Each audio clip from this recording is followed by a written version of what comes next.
PRX, Prescriptions for a Healthier You.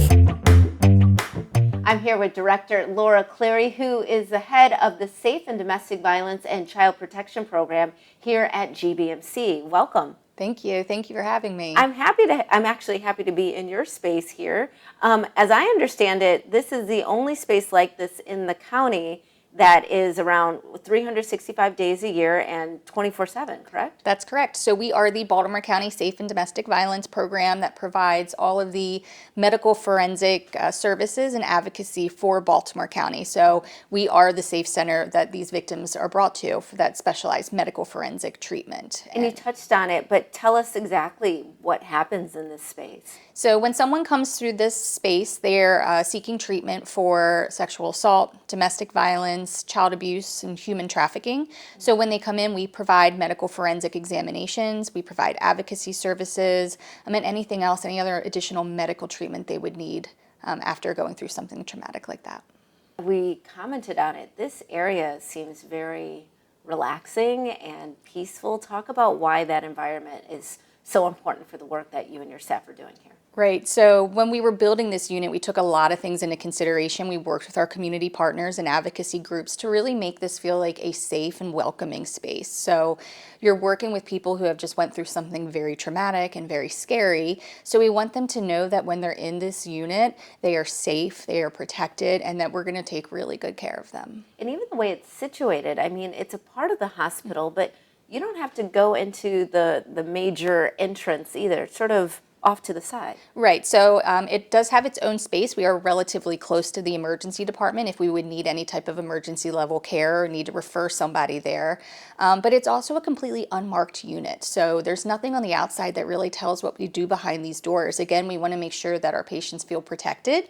So we really don't want to advertise what we do behind these doors. We care for patients across the lifespan. So we say that these types of crimes, they don't discriminate based on age, based on gender or socioeconomic status or race.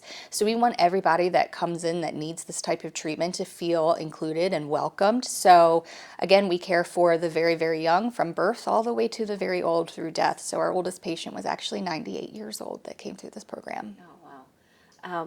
And then the other thing you don't want them to worry about is how they're going to pay for care. So can you talk about that part of it and how the expenses are covered? Right, so this is a 100% free and confidential service. So when someone comes in seeking treatment, all of our medical forensic services are completely free for them. We write a lot of grants, so we get a lot of grant support, but we have a really wonderful foundation and philanthropy department that works really close with very generous people in the community that support this cause. So we get a lot of philanthropy support, just people kind of behind this cause and want to make sure that it's always here for our community. So our staff is made up with a couple different types of professionals that work in this area. So we have forensic nurse examiners who are all registered nurses with additional certifications through the Maryland Board of Nursing to care for victims of violence. We have victim advocates that come in and work alongside the forensic nurse examiners to really provide that crisis care and that emotional grounding and then help to make those connections within the community for long-term follow-up. And then we have child abuse interventionists that come in and work with child abuse victims. And our team is available 24/7, 365 days a year, where we're always ready to respond when someone might need us. And you also have those relationships with law enforcement as well if you need to reach out to them as well, correct? Right. So we have really close partnerships with the Baltimore County Police Department, specifically their Special Victims Unit, as well as their Crimes Against Children Unit. We work very closely with local advocacy groups within the community, and we work very closely with our state's attorney's office. So ultimately, a lot of the work that we're doing could eventually go to court.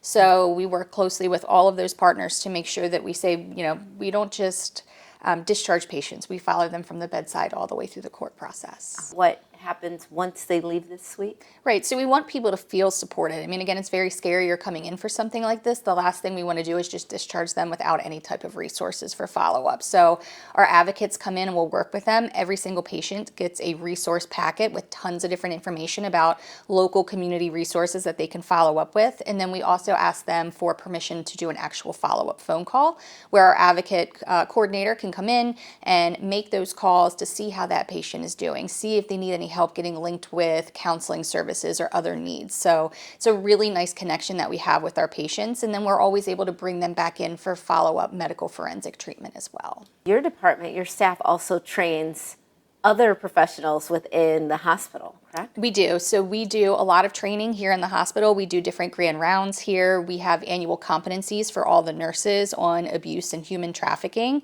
And then we also train out in the community. So we will go pretty much anywhere to provide training on the model that we've created here, on trauma-informed care, trauma-informed treatment, and how to just work with patients after they've been through such a traumatic event. But education really is the key to prevention. So we love spreading the word about what we do. And if someone is watching and they want to get more information about the work that you do here and in the community, where should they go? So we have a really great webpage that has lots of resources, lots of information about what we do here, and they can go to gbmc.org/safe-dv. All right, Director, thank you so much for being with us. We appreciate it, and we'll be right back with more Midday Maryland right after this. Thank you.